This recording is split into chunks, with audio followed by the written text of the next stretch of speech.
बॉलीवुड के कलाकार राजपाल यादव से, जिनके सितारे इन दिनों गर्दिश में हैं। राजपाल इन दिनों दिल्ली की तिहाड़ जेल में बंद है। 9 करोड़ के चेक बाउंस मामले में वो जेल की सजा काट रहे हैं और जेल में दूसरे कैदी उनसे मिलने के लिए हर वक्त बेताब रहते हैं। इससे जुड़ी हुई एक रिपोर्ट देखते हैं। जिसने लोगों को हंसाया वो खुद रोया। पैसों की तंगी ने जेल पहुंचाया। तिहाड़ में बंद राजपाल यादव। अपनी कॉमेडी से लोगों को हंसाने वाले राजपाल यादव इन दिनों खुद मुश्किल दौर से गुजर रहे हैं। फिल्म अता पता लापता की मेकिंग के दौरान लिया गया कर्ज ना चुकाना उन्हें भारी पड़ गया और करीब 9 करोड़ रुपए के चेक बाउंस मामले में राजपाल यादव जेल पहुंच गए।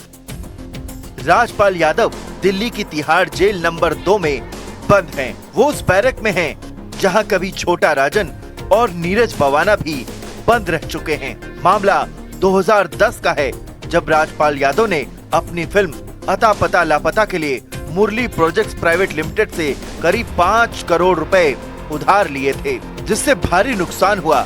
लोन नहीं चुकाने पर ब्याज और पेनल्टी 5 करोड़ की रकम बढ़ते बढ़ते 9 करोड़ हो गई। हालांकि इस दौरान राजपाल यादव ने कई चेक जारी किए, लेकिन वो बाउंस हो गए, जिससे उनके खिलाफ क्रिमिनल केस दर्ज हुआ और इसी वजह से राजपाल यादव तिहाड़ जेल पहुंच गए।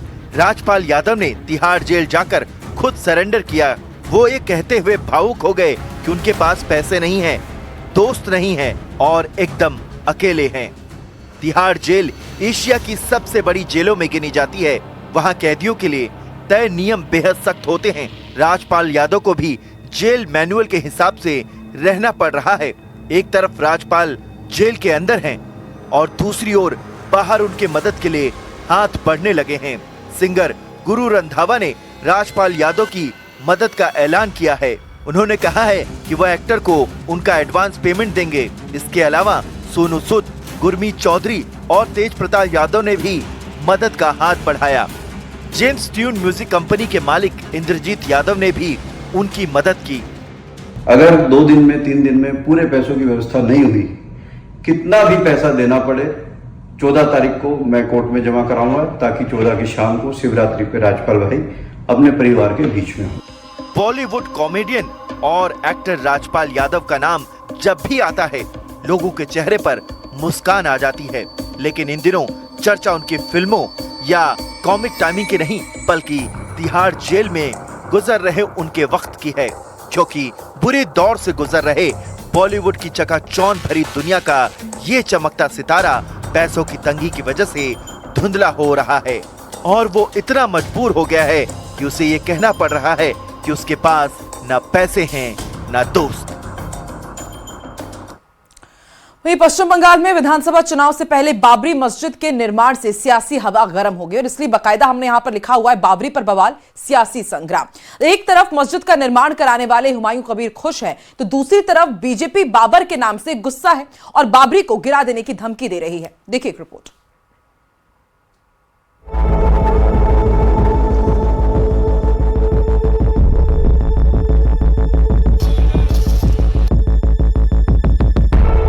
पश्चिम बंगाल के मुर्शिदाबाद में बाबरी मस्जिद का निर्माण शुरू होते ही बंगाल समेत पूरे देश की सियासत गर्म हो गई। बाबरी नाम को लेकर बीजेपी ने साफ साफ मैसेज दिया कि कहीं भी बाबरी मस्जिद बनेगी तो उसे तोड़ ही दिया जाएगा। बीजेपी नेता शुवेंदु अधिकारी ने पश्चिम बंगाल की मुख्यमंत्री ममता बनर्जी पर भी हमला बोला और कहा कि अगर ममता सरकार रही तो बाबर का नाम आएगा ही। हिंदू मंदिर बनाएगा, मुसलमान मस्जिद बनाए, इसमें दिक्कत नहीं, बाबर का नाम लिखने नहीं दूंगा। बंगाल का जनता बीजेपी को लाइए। बाबर जो बाहरी था, मुगल था, पठान था, हमारे देश में आया लूटने के लिए, बाबर का नाम बीजेपी लिखने नहीं दूंगा। बीजेपी को अप्रैल में लाइए, बाबर का नाम निशान हटाने का काम आने वाला दिन में भाजपा सरकार बंगाल में करेगा।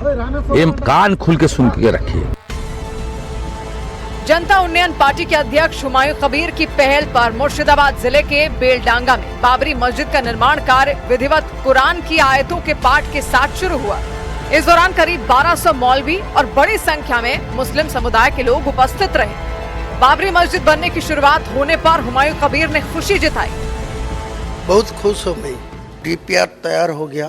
वो जो आज को जो कंस्ट्रक्शन का काम शुरू किया बेस ढलाई करके, वो सिर्फ गेट का, असली जो बाबरी मस्जिद तो उसका ये काम चलेगी, से वो भी काम स्टार्ट हो जाएगी। आज जो शुरू कर दिया वो पूरे बाबरी मस्जिद का ही काम शुरू कर दिया। हुमायूं कबीर के बयान ने पश्चिम बंगाल की राजनीति में घी डालने का काम किया। इस मुद्दे पर बीजेपी और टीएमसी दोनों पार्टियां हुमायूं कबीर की मुखालफत में जुट गईं। दुनिया के कोई ताकत नहीं है कि बाबरी मस्जिद बना के वो रख सके, चाहे वो हुमायूं कबीर हो और चाहे हुमायूं कबीर की खाला बोबू ममता की सरकार हो। ये तोड़ेंगे ही हम लोग तोड़ेंगे। वो भाजपा का उम्मीदवार था, ये हुमायूं कबीर नरेंद्र मोदी जिंदाबाद बोल के। तो अब जब वो ये बाबरी मस्जिद के लिए इतना रेस्पेक्ट अचानक बढ़ गया है, तो इसके पीछे क्या है? यानी बाबरी नाम पर अब सियासी ध्रुवीकरण की सीधी लड़ाई शुरू हो गई है। ये मामला यही नहीं थमा। जगत गुरु राम भद्राचार्य और विश्व हिंदू परिषद ने भी बाबरी मस्जिद पर तीखा बयान देते हुए इस विवाद को और हवा दी है। बिल्कुल नहीं बनेगी, न बनने दी जाएगी। बाबर इनका बाप है, बाबर इनका बाप है, नाम लेना पाप है। बाबर इनका बाप है, नाम लेना पाप है।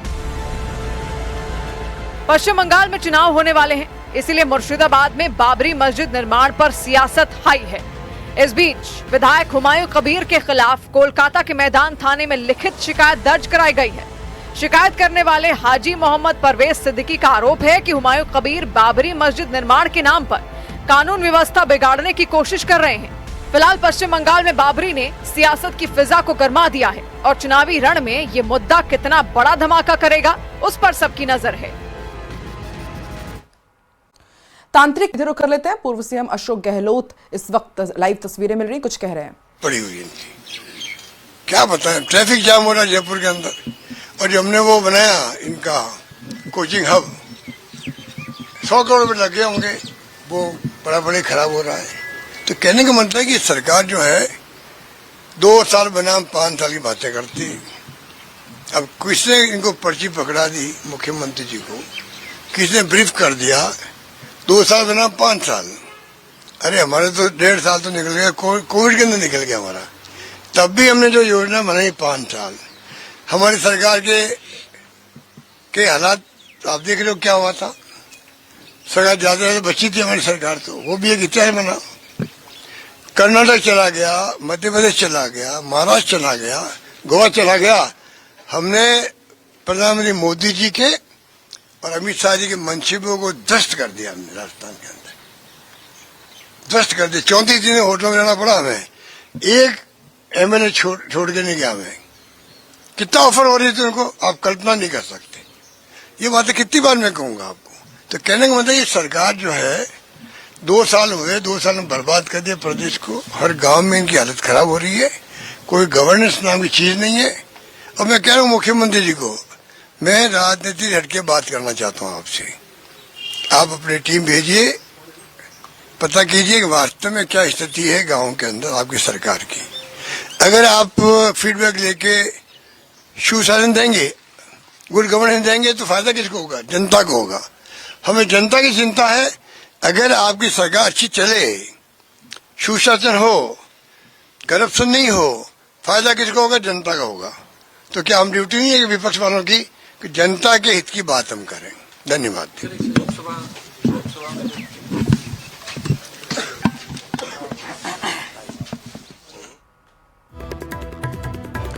पूर्व सीएम अशोक गहलोत को आप लाइव सुन रहे थे राइट टू हेल्थ पर। उन्होंने कहा और भजनलाल शर्मा सरकार पर जमकर निशाना साधा। उन्होंने कहा कि विपक्ष होने के नाते हमारी जिम्मेदारी होती है कि हम सरकार के साथ मिलकर के जनता के हित में काम करें, और यदि हम जनता के लिए आवाज उठा रहे हैं तो ये कहां से गलत हो जाता है।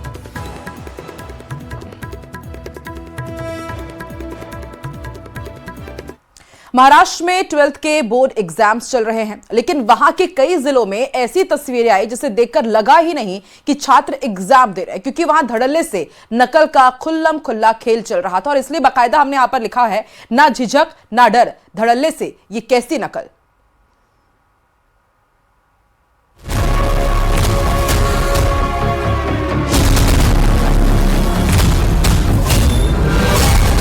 एग्जाम हॉल के अंदर नकल, अध्यापकों का नकल कांड, चिट देने के लिए लांघ ली बाउंड्री, नकलचियों की ये नई ब्रिगेड महाराष्ट्र की है, जिसने 12वीं की परीक्षा के पहले ही दिन शिक्षा व्यवस्था की पोल खोल कर रख दी। अंग्रेजी की परीक्षा थी, जिसका पर्चा सॉल्व करने के लिए कहीं छात्रों तक चिट पहुंचाई गई तो कहीं टीचर ने ही नकल का इंतजाम कर डाला।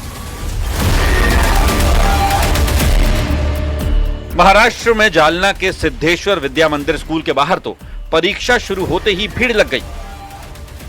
कुछ लोग स्कूल की बाउंड्री पर दौड़ते नजर आए, कुछ बाउंड्री पर लटक गए, कुछ चिट लेकर खेतों से बाउंड्री की ओर दौड़ते दिखे। यानी जिससे जो हो पाया उसने वो किया और नकलचियों तक नकल का सामान पहुंचाया। और यह सब करने के लिए पूरी प्लानिंग की गई। नकल पकड़ने के लिए स्कूलों के कमरों में सीसीटीवी लगे थे। आरोप लगा कि कुछ लोगों ने स्कूल के शिक्षकों को पट्टी पढ़ाई और गांव में लगे डिस्ट्रीब्यूशन पैनल का फ्यूज ही निकलवा दिया, जिससे करीब 2 घंटे तक सीसीटीवी बंद रहा और इन्हीं 2 घंटों के अंदर नकल का खेल हुआ। परीक्षा केंद्र के अंदर बैठे छात्रों तक चिट पहुंची और नकल का खुला खेल खेला गया। जालना में अध्यापकों ने डिस्ट्रीब्यूशन पैनल का फ्यूज निकाला तो संभाजी नगर के टीचर इससे भी आगे निकल गए। उन्होंने सीसीटीवी कैमरे की निगरानी में ही बेधड़क होकर नकल करवाई। क्लास के अंदर एक बेंच पर कई छात्र बैठकर आराम से एक दूसरे की कॉपी और चिट से अपनी परीक्षा की कॉपी भरते रहे। बीच बीच में टीचर भी आकर उनकी मदद कर जाते। कभी कभी दिखावे के लिए वो छात्रों को अलग करते, लेकिन अगले ही पल उनकी नाक के नीचे छात्र नकल मारकर अपनी कॉपियां भरते दिखे।